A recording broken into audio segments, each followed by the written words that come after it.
Okay, we were here before we left for the break. So the main result here is that it's actually this one. Okay, the image of all the FCMIs induced by the Markov random field is actually exactly equal to the set of all type 2 atoms. Type 2 atoms are those atoms such that you have an atom A and then you have a UA. UA are the indices such that the set variables are complemented, and you take away those corresponding nodes in the graph, and it disconnects the graph. Okay. So I'm not going to give a proof for this, but I will give you some examples. So we have a graph G like this. Okay. So there are 3 type 2 atoms. The first one here, you complement the 3, and you see that in this graph you take away this node. It is a cut set. 3 is a cut set, and then the second atom you take away 1 and 3. Again, 1 and 3 is a cut set, and then you take away 2 and 3. 2 and 3 is a cut set, and all other atoms are not type 1 atoms because they don't disconnect the graph. Okay. Okay, so a graph-theoretic analog is like this. The reason why it works so nicely between the Markov structure and the graph-theoretic representation is a little mysterious, but I think we can get some intuition from this observation. Previously, we had a similar observation for conditional mutual independence. So the graph-theoretic analog is like this. Suppose we have in a graph, C is a cut set, and these are the components. Okay, and now we consider subsets Wi of Qi, where at least 2 Wi's are non-empty. Then C together with all these shaded nodes continue to be a cut set. So this is the as far as I'm concerned, this is a bridge between the 2 domains. Okay, because we also have a similar thing in the conditional mutual independence. Okay, so I'm going to skip the proof of this. Okay, now I'm going to talk about some recent results that I did with Chao Chen, is a former postdoc, and Chi Chen is here, and this is Pierre Moulin. And we submitted this paper to ISIT 2016. So this is regarding the subfield of a Markov random field. Okay, so one thing about Markov random field representation is the following. For any collection of random variables, you can always find a Markov random field representation, namely the trivial graph, Kn, the complete graph. Because for a complete graph, there's no cut set, and it imposes no Markov structure anyway. Okay, so you can always find a representation.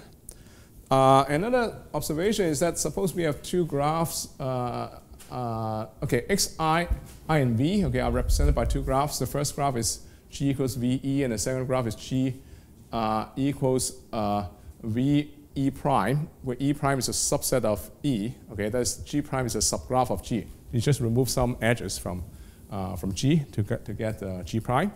Okay, then G prime imposes a larger set of Markov constraints than G. Okay, the smaller the graph is, the better. Okay, the better you can it says. Okay, formally because a cut set in G is also a cut set in G prime. Okay, but not vice versa.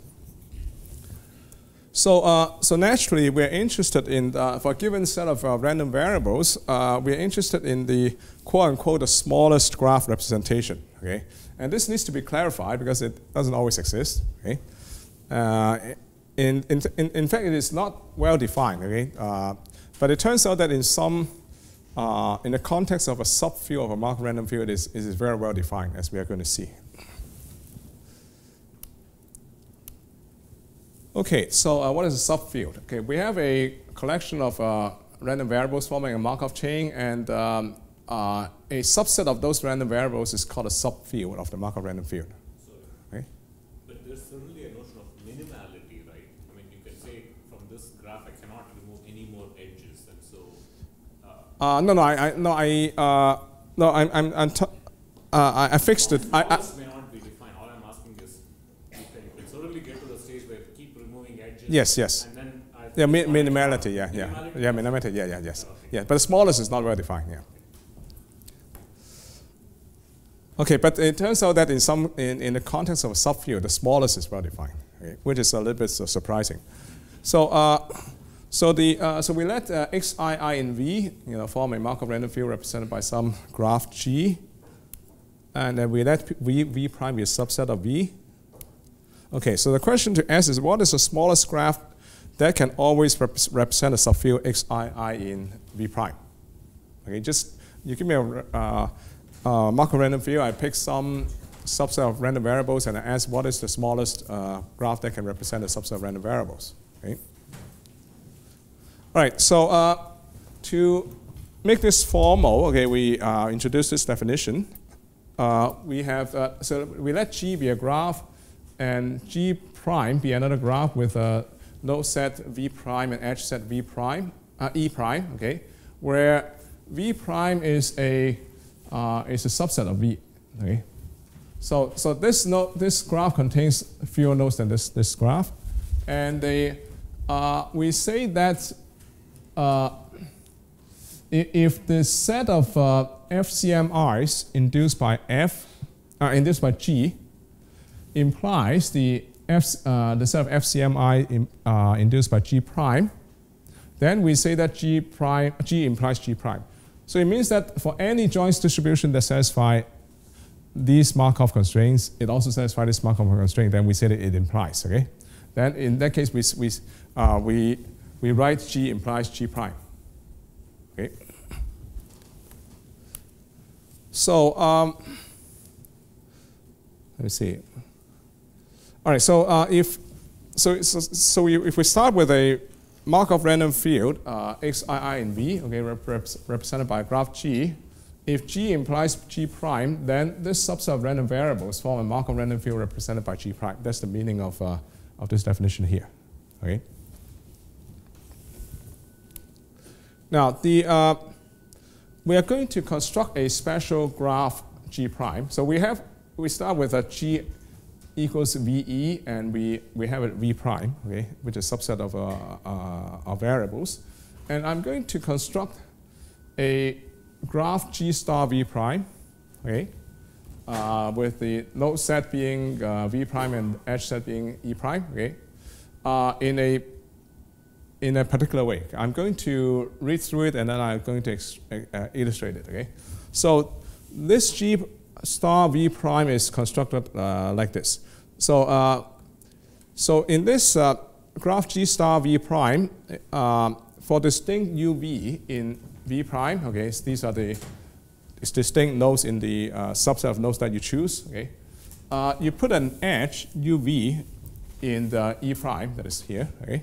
If and only if there exists a path between U and V in G, that's the original graph, on which all the vertices except for U and V are in the V minus V prime. Okay, this is a little busy, so let me illustrate this with an example. Okay, so let's start with the simplest example. We have a path. Okay, it's called path. Suppose this is our V prime. Okay, the red dots are V prime. Okay, to make things easier to visualize, I'm going to change the color of the black dots to blue. To illustrate, to make this more illustrative, let me try to use this analogy. You think of these as canals. Okay, the blue ones are canals. That's why I use blue. Okay, and these are cities, and you have a city connected by canals. Okay, now we choose a subset of cities and we change them to red, and I'm going to change the remaining cities to blue to make them into water, which in a sense that I'm going to explain. Okay.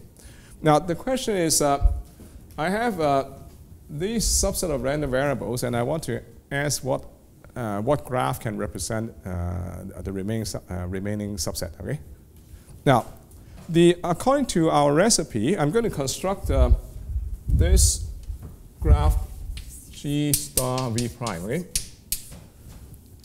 According to our recipe, now you connect two nodes if there is a path that is completely blue. Okay, the path does not go through any of the path does not go through. Let's see. Okay, so this is okay. Let me see. I have 6 dots here. Okay.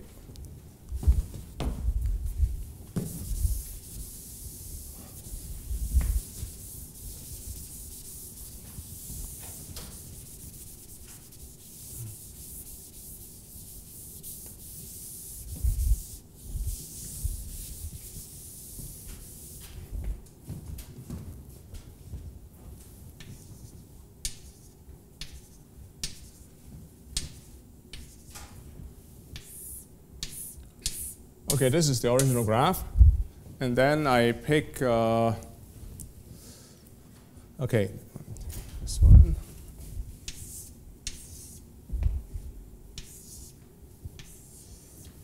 Okay, the recipe is that in the remaining graph, you consider two nodes. If the two nodes are such that there exists a path connecting them without going through any of the red dots, then I put a link. Okay?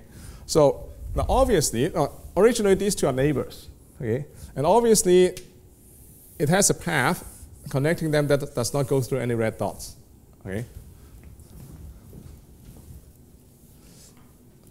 Okay, so we put one here. And this graph is simply the graph.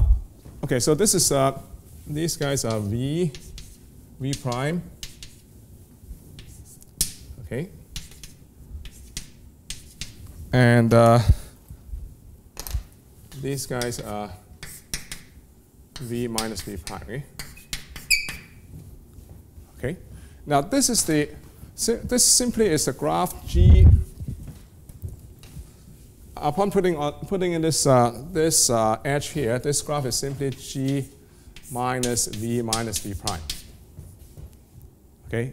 You just in the original graph, if you upon removing all the blue dots and also the edges connected to blue dots, you get this one. Okay, so this graph is just G minus V prime. Okay, and then we continue to apply our recipe because these two nodes, they are connected by a path which is completely blue. Okay, so it's connected by water. That's why I changed the cities to water. Okay, as long as you see water connecting to two nodes, then you put an edge there. Okay. Likewise, you see water connecting these two cities, you put an edge here. Okay? So this is a graph representation of the remaining random variables. Okay? This is the G star V prime. Okay? And evidently, well, this is a valid representation because we know that for a Markov chain, if you take some subset of random variables, they form a Markov subchain. Right? A more elaborate example, so we choose some V prime. We change some dots to red, and then we change the remaining cities to water. Okay, and for those nodes that are original neighbor with each other, we put a red edge. Okay, and then you see that this node. This node, and this node, they actually are connected by water. They form a clique, okay? So we put this one, okay? And then likewise, these 4 nodes, they are connected by water, and then we put another clique in. This is a G prime, G star V prime, okay? So the claim is that G star V prime is actually the smallest G prime that such that G implies G prime. Okay, so the intuition is that whenever you have water connecting some red nodes, there's a information leakage. Okay, that's why we have to put an edge in it. Okay, and this can be formally justified by mathematics. Okay, so the sketch of the proof is that, you know, the first thing you need to prove is that if G implies G prime, then G prime always contains G star V prime as a subgraph. And then the second step is to prove that G indeed implies G star V prime. Okay? The proofs are all set theoretic because once we have the this framework that we have established before the break, everything now becomes set theoretic. Right? So it is a matter of you know, doing accounting for the atoms in the right way. Right? So so the first remark is that G star V prime always contains G backslash V minus V prime as a subgraph. Okay, this is very clear from our construction. Okay, the first thing we do is we throw in those edges that between nodes that are originally neighbors of each other. Okay, so this is G backslash V minus V prime. Okay, so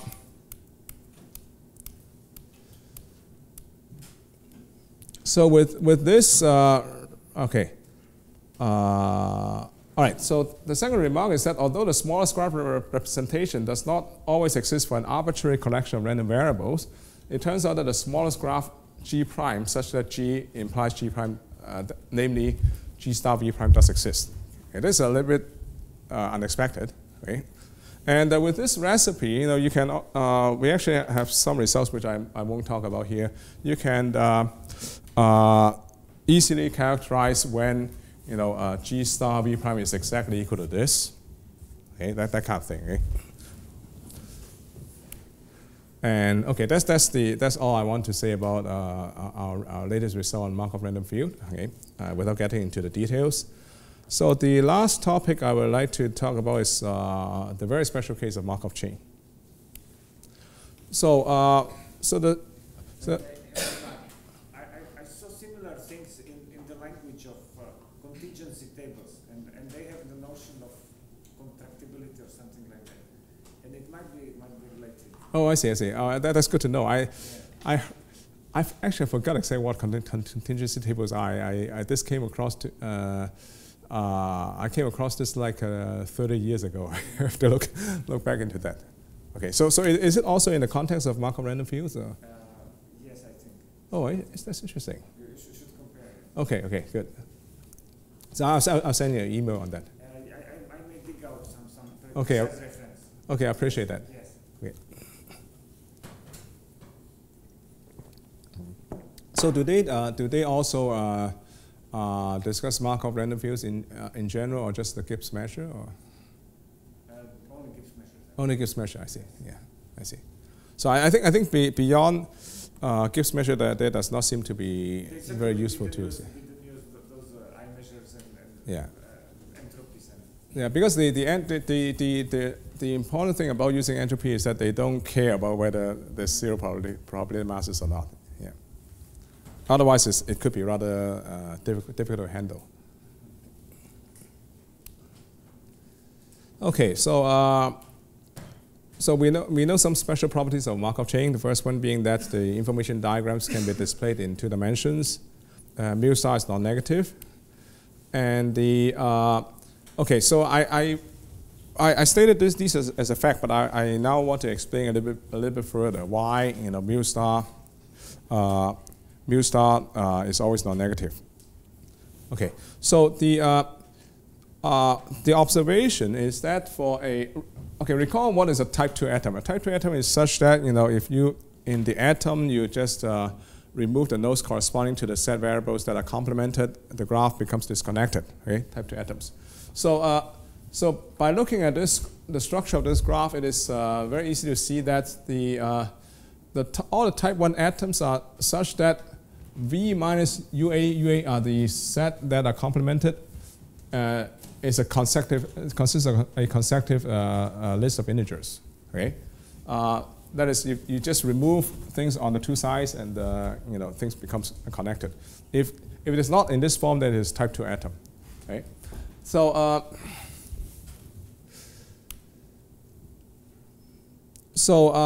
as mentioned, because mu star vanishes on all the type 2 atoms, it is not necessary to display them. let me see. So it looks like this form. Okay. Now the remaining thing is to justify, you know, why all these atoms are always non-negative. Okay.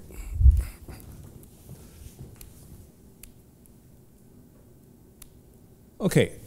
So now let's take a look at a type 1 atom.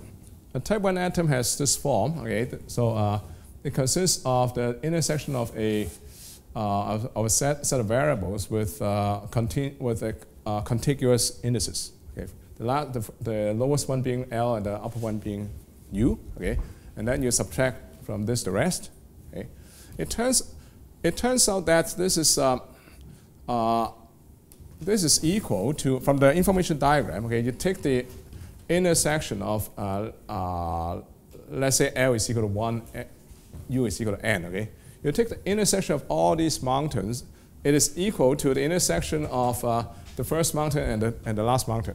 Okay, and then that's why, you know, it becomes a conditional mutual information, and which is greater than or equal to 0. Okay, that's the main reason for that. And this is, of course, this is a graphical proof, and it's not formal proof. You need a formal proof for that. Okay, the formal proof goes like this: you have this guy here. Okay. Mu star x u to the intersect x x l to the intersect x u to the minus x u a. Okay? Now this set is not an atom, but just like any set, it is a union of atoms. Okay, so you write this as the by set additivity. You write this as the mu star of some okay, A in this.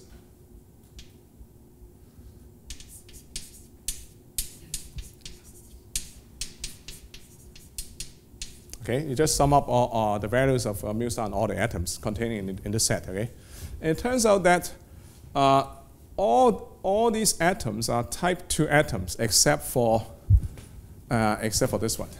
So all the others just go away except for this one, and that's why you have this equal to this. Okay, so this is the main step in proving this equal to this. Okay?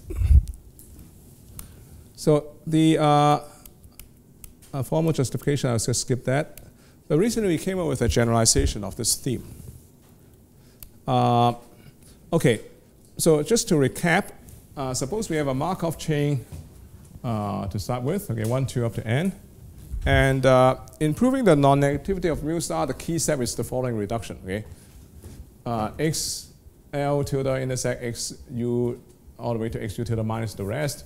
You just collapse. Okay, you just remove everything in between. Okay, and the recent generalization is the following. It applies not just to Markov random to Markov chain, but it applies to any Markov random graph or Markov random field. Okay, so let's say we have xi forming a Markov graph G, and we consider a type 1 atom. For type 2 atoms, we don't have to consider anyway; they're equal to 0. Okay, for a type 1 atom of G with UA is the set of indices which are complemented. Okay, with UA less than or equal to n minus 2. Okay, this UA is the same UA here. Okay, the size of UA less than or equal to n minus 2. It means that at least that this intersection at least has 2 terms. Okay, and this generalization is a reduction in the same spirit as we had before. Okay, namely that so mu star A is equal to mu star. Okay, you subtract x tilde UA, and the rest is V minus UA. Okay, and this is just the definition of mu star A. Okay, so what this theorem says is that you actually can replace this V minus UA by a set B, where B is a subset of V minus UA with the with the following recipe. Okay? So B is B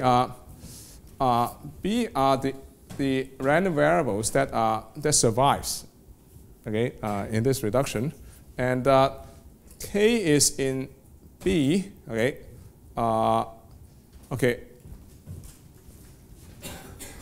okay, this is the nodes in B are a node which is not in UA, because that is in V minus UA, okay.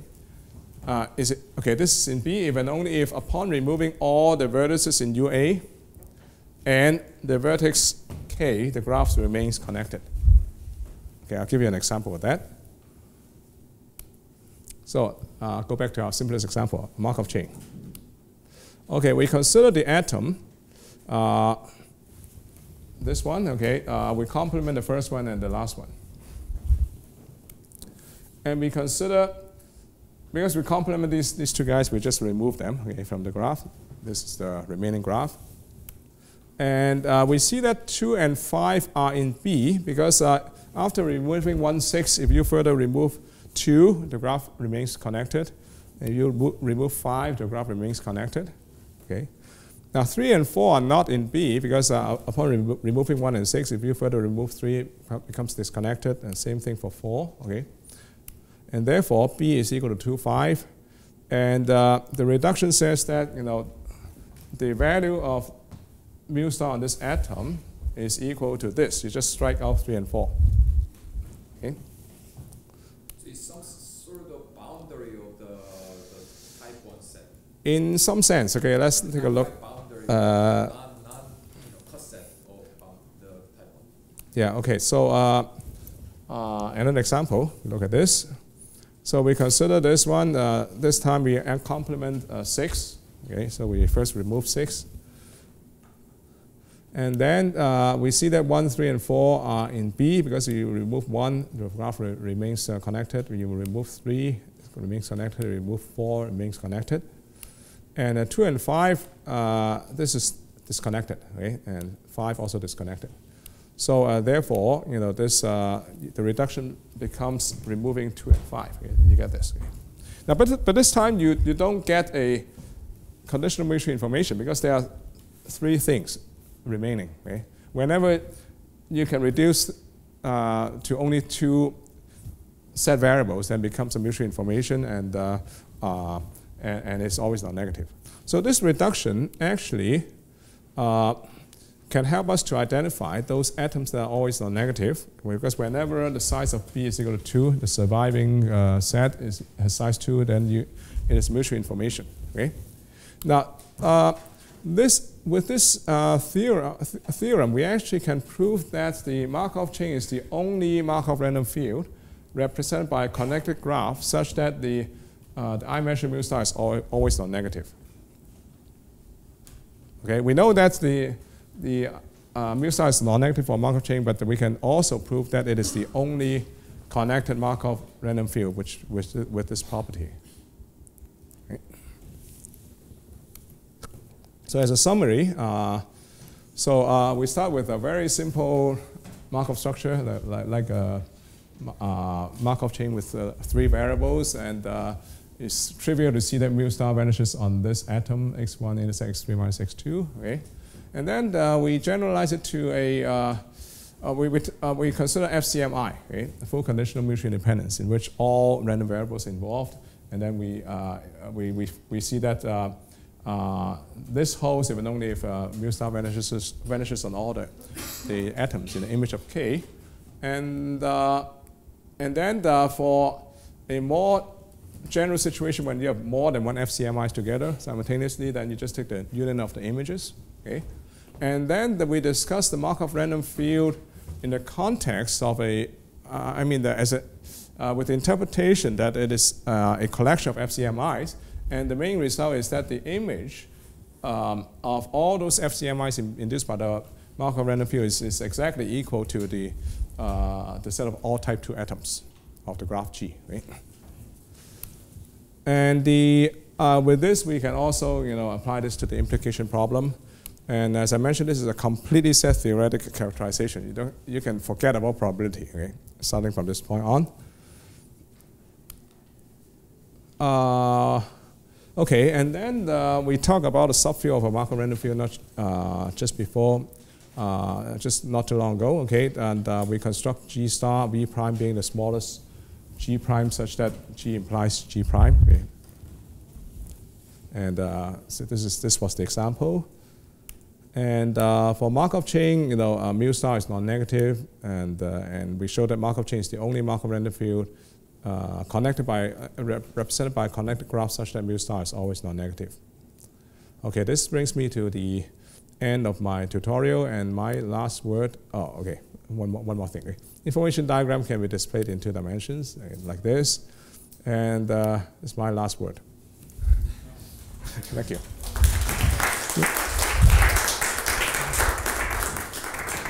Oh, by the way, there's no non-Shannon type inequalities involved. It's all Shannon type inequalities. Question? Quite set up. Thank you. Okay, thank you.